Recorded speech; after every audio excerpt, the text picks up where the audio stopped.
नमस्कार साथियों, आज हम बता दें कि पवन सिंह सुपरस्टार पवन सिंह एक गाना गाए हुए हैं, पुदीना ये हसीना 2.0। पवन सिंह एवं शिल्पी राज की आवाज़ में है। भाई साहब, नंबर 1 ट्रेंडिंग पर गाना चल रहा, मात्र 7 घंटे में 2 मिलियन पार कर रहा है ये गाना। गाना ज़रूर सुनिए भाई साहब।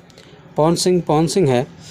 और आपको बता दें, पवन सिंह मिट्टी उठाकर फेंक दे तो गाना बन जाता है। और पवन सिंह इस गाने में पुदीना बेच रहे हैं, लौका बेच रहे हैं, सब्जी बेच रहे हैं। देखिए आगे क्या क्या बेचेंगे पवन जी। Super duper Pawan Singh superstar, इनकी गाना जरूर सुनिए साथियों। जय हिंद जय भारत साथियों, बहुत बेस्ट गाना है। गाना जरूर सुनिएगा साथियों और अपना राय जरूर दीजिएगा। आपका राय बहुत महत्वपूर्ण है साथियों। गाना कैसा है, गाना का निष्कर्ष क्या निकल रहा है साथियों। गाना का निष्कर्ष तो साफ साफ दिख रहा है, लेकिन आप भी अपना राय जरूर दें साथियों। आपका राय महत्वपूर्ण है हमारे लिए।